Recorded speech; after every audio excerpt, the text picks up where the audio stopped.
Hey everybody, I just wanted to do a demo to show you how I'm going to be making the lampwork bead that's going to be in the charms for the 2013 Art Charm Challenge. I'm using a dual fuel torch.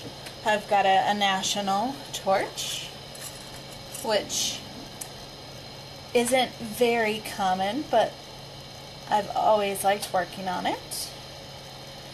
And so what I'm doing is I'm making a straight-sided lentil bead with hearts on both sides done in red stringer work, sangre from Sim. And on one side, the dot decorations are going to be on the outside of the heart. And on the second side, the dot decorations are going to be on the inside of the heart. So the base color of the bead is going to be white.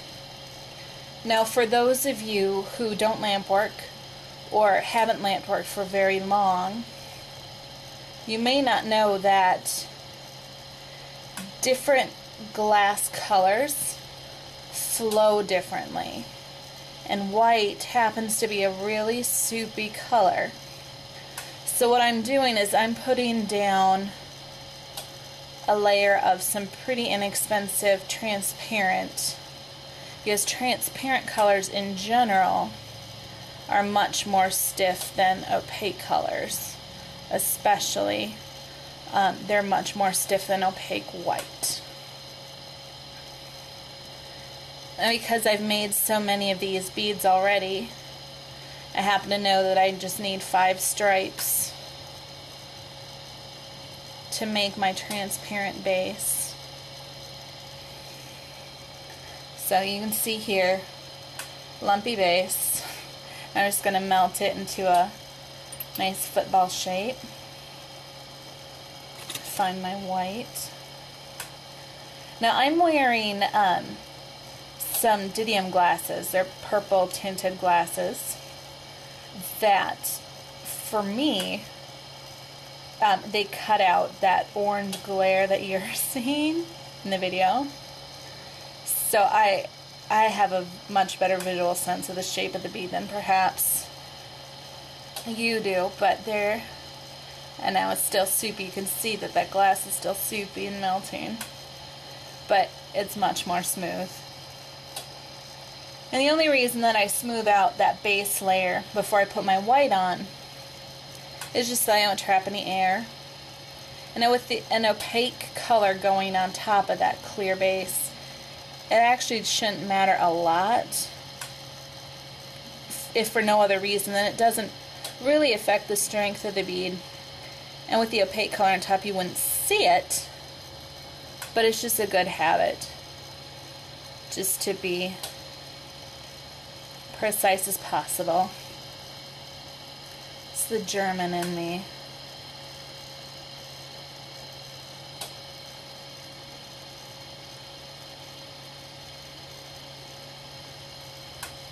And this is the way I encase. I generally just get my rod soupy, and then with my mandrel just outside the flame, I apply the color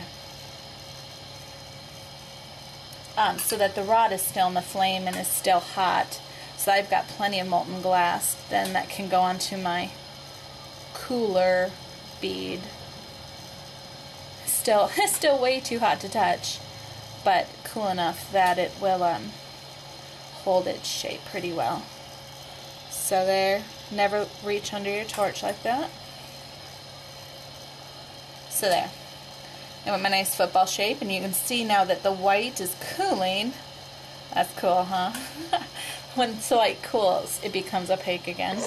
So now I'm going to take my, let's see if I can get a picture, using a Zuzi straight-sided lentil press. And I just like to gently push my bead in just to make sure that everything's going to kind of fit.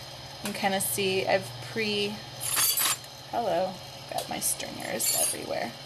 So just to give it kind of a basic shape, I just find that I putz less with the final shape if I make sure that everything's going to go well when I press it. So I'm just going to get it hot enough so that when I put it in the base, I'll show you in a minute. So here it is. It's like a sandwich. Alright, my light's not very good. There we go. So that's the press. Normally I wouldn't leave it in there that long. And I also wouldn't let it fall. And because it was out of the flame for longer than I would like, at least longer than I would ordinarily have it out of the flame, I'm just going to warm it up slowly in this upper part of the flame that you can't see. Now, I don't know if you can see this, but on the surface there are chill marks caused by the rapid cooling of the glass. And as the wise and great Trey Cornett once said to my class, chill marks have no place in the composition of a bead. And given that he has a master's degree in fine arts, I'm going to take his word as the gospel in that regard. And now I'm just, putzing. Just making my ends perfect. I want to make sure that the glass fills in those sides by the mandrel so that they're nice and rounded and not sharp and not divoty. Perfect. I'm just going to grab I have lots of tools. So now I'm going to use one of my bead rollers as I just use it to round off. I don't know if you can see this. Round off my sides. Just because I do. And again, now I'm fire polishing those chill marks off.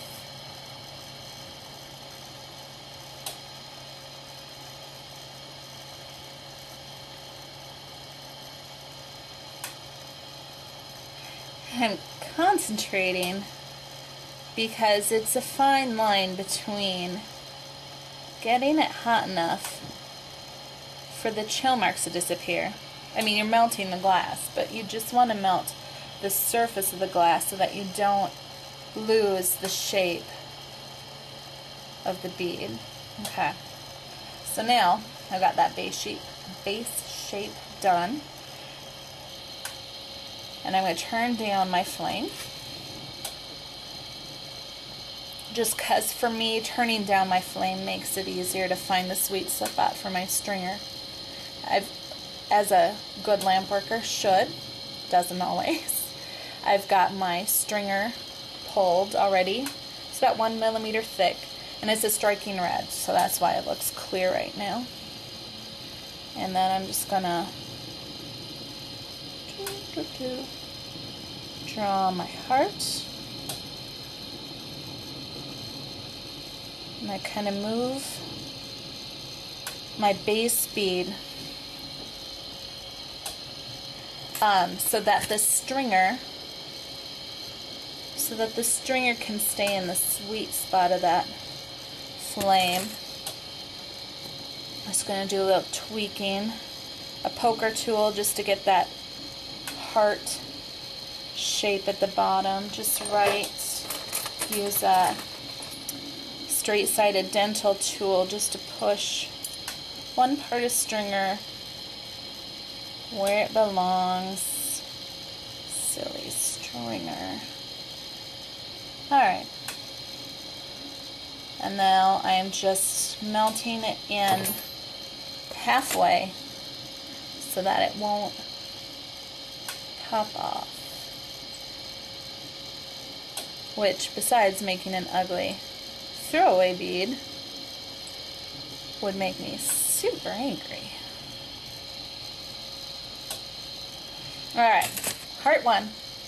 So cute. Now I need to find my stringer again. So maybe I'll show you my desktop. I'm going to make my flame bigger so I've got more heat. I'm just keeping my bead warm as I visually search my... Here, let me show you. Oh, disaster area.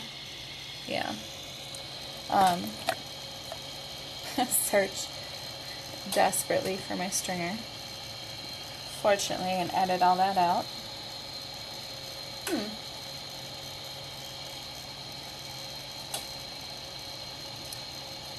Believe it or not, I don't usually lose my stringers.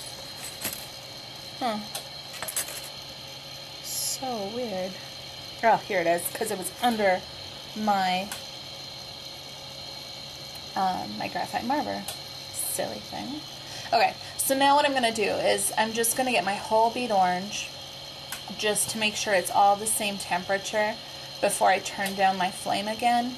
Just because, again, having spent this much time on this bead, even though this isn't by far the most complicated bead that's ever been done, or even that I've ever done, you still don't want that time to go to waste. So, okay, nice warm bead. Turn the flame down, and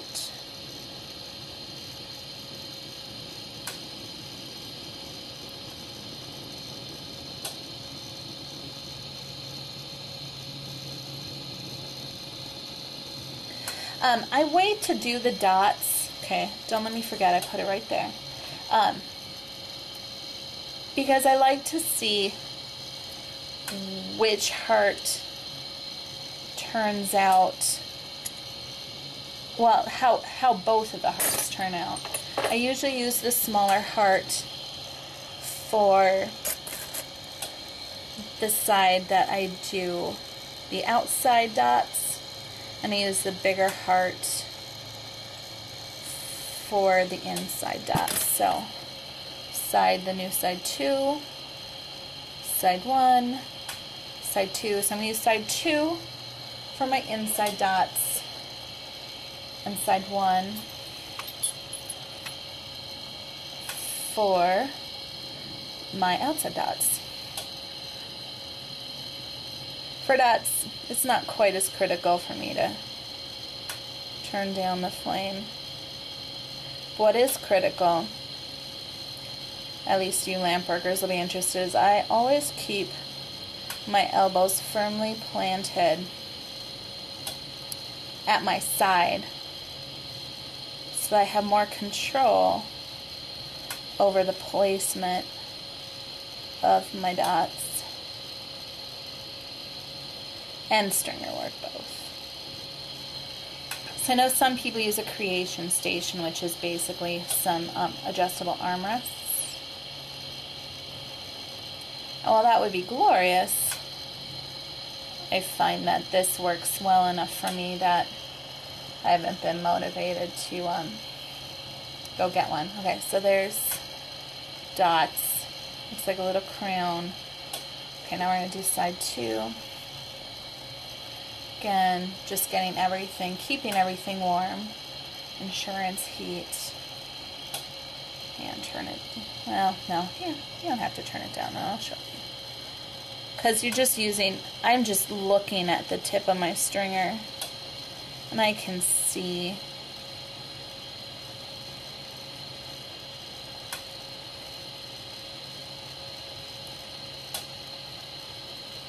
and you get into a rhythm where, since my elbows are locked in, there's only so far that I can move this stringer. And as long as I have a sense of rhythm, a sense of how long that stringer has been in the flame, then you'll always get an amount of molten glass at the tip of that stringer that's the same as the previous one. So every dot will then end up being the same size. And that takes practice. Mostly it takes not thinking about it. And that's why the practice is important. You have to have those manual skills so automatic that you can just do it and focus on where you're going to be putting that dot rather than making the dot. Okay, just getting everything warm again. And side 2, side 1, and it looks like my battery's about to die. But that's all I needed to show you. Thanks for watching. Bye.